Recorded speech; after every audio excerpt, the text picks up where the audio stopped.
Please put your hands together for Ayanna Dookie. Be loud for her. Hey! Hey! Give it up for Jay one more time. Yeah.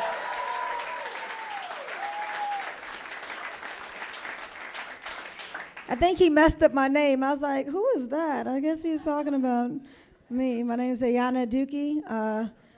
Dookie is Indian. It probably means the same thing there, too.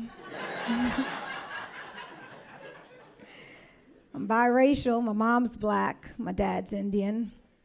So y'all know my house has always smelled like curry chitlins. Yeah. My mom's on Facebook now. Yeah, anybody else experience this? It's an experience, yeah. She's on Facebook. I found out because she sent me a friend request, which I promptly declined. Yeah. I'm not going to be friends with my childhood bully, no. That bitch was so mean growing up. Don't need to be friends.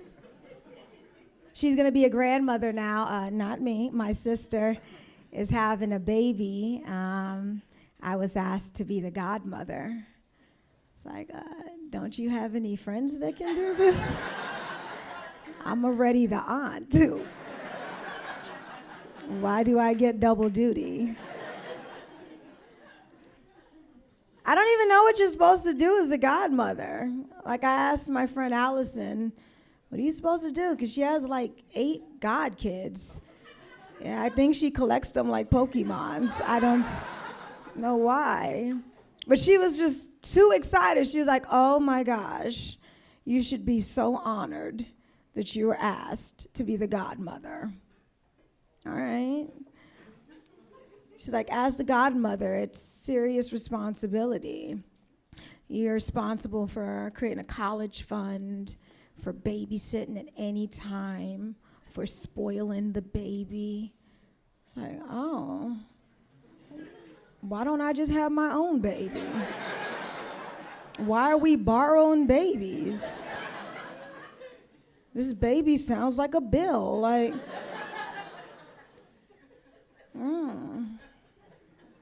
So I had to accept it, though, because there's no polite way to tell somebody, I'm sorry, I don't want to be your child's godmother. Without it sounding like, screw your kid. Like, there's no way to do that. So I'm the godmother now. So I went to Google to figure out what I'm supposed to do, because Google knows everything. Google told me the only responsibility I have as a godmother is if something happens to my sister and her husband, both of them, like if something happens to both of them, it's now my responsibility to take care of the baby. So how I interpreted that, it's my responsibility to keep them alive. It has nothing to do with the baby at all. I just know I'm not going to be good at taking care of this child. Like, I'm only good at taking care of me. I have this little black cat, Sir Jinx, and sometimes I forget to feed him. So I just pretend he's Muslim and it's Ramadan. Like, that's where I'm at right now. Tried to use some other excuses to let my sister know I'm not going to be a good godmother. I was diagnosed with lupus about 2 years ago. True story, yeah. Yeah, I didn't know what it was. All I knew was Tony Braxton had it, and that bitch looks good. I was like, this lupus thing looks amazing. Tell me more. I didn't take it seriously, though, because my doctor told me I had it via email. Yeah, I got an email. It was like, your test results show positive for lupus. Take care. It's like, my best friend got chlamydia and she got a phone call. Who do I need to screw to get a phone call? I deserve a phone call. The thing with lupus, though, like my rheumatologist, I guess she was trying to make me feel okay with it. She was like, hey, you have lupus. Lupus is when your immune system is overactive, so it attacks the rest of your body. It's like, oh. She's like, but on the bright side, there's a bright side. Tell me more. She's like, on the bright side, if you were alive 10,000 years ago, you would have made it.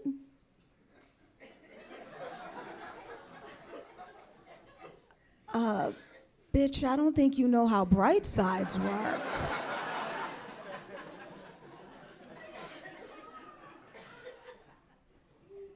It's kind of annoying having lupus, though, because I realize people don't really respect lupus. I realized that when I thought about, if you want to know how much people respect a disease, see how far they're willing to run for it. Like that is the benchmark. No one's racing for anything with lupus. There's no marathon, no half marathon, no 10K, no 5K. We just got a fat 5-year-old in the park doing jumping jacks. That's where we're at with lupus. Yeah. People only respect a disease when you lose something in the process. Like you have to lose something for people to know that disease is serious business. Like a limb, hair, a boob, like something has to go. Weight's a good one. If you lose weight, people are like, oh, she's sick. Did you see her? Lupus, I gained about 25 pounds. Do you know how hard it is convincing people you're sick? When you keep getting fatter and fatter and fat. This one dude was like, lupus? What's lupus? You sure that's not a burger joint? Cause your ass got big. You got that lupus booty. What is go?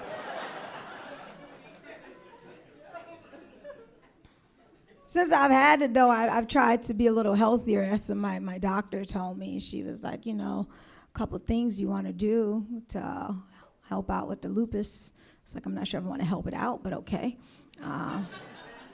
She was like, you want to stay away from garlic. It exacerbates the lupus. You're going to be very tired during the day. You're going to experience extreme fatigue. So you're going to want to sleep most of the day, and you also want to stay away from the sun because the ultraviolet rays really mess up your skin. And I was like, oh, so I'm turning into a vampire. This sounds great. But I've been trying to be a lot healthier. After I got diagnosed, I started losing a bunch of weight. When I lost about 65 pounds.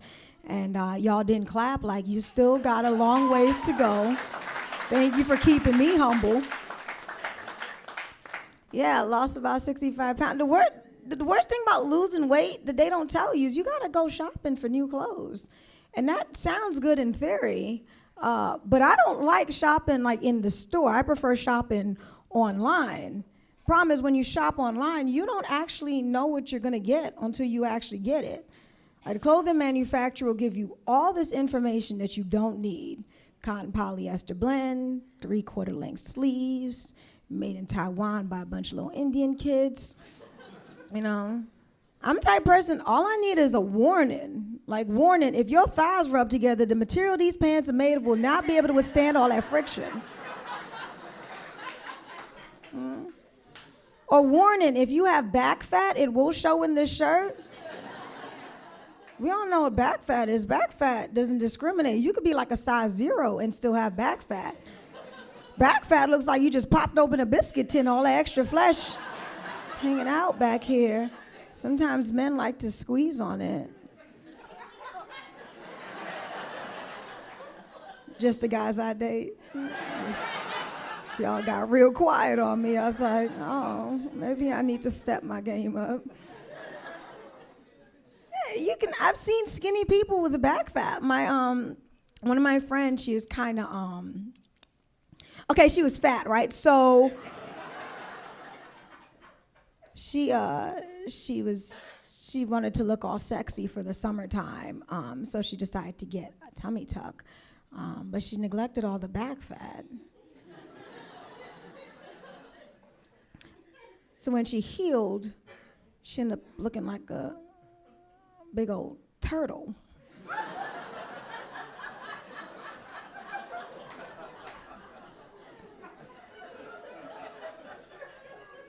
Just flat stomach, soft shell. Wiggle, wiggle. And the problem is when you hang out with funny looking people, funny things start happening. Halloween time came along. I invited her to a costume party. She didn't want to wear a costume, so she wore a green dress. I dressed up like the Playboy bunny. We got there and started winning competitions we didn't even enter. Ladies and gentlemen, first place for couples costumes, straight from Aesop's Fables. Give it up for the tortoise and the hare. You guys have been fun. My name is Ayanna Dookie. Thank you so much. Ayanna Dookie, everybody, be loud for her.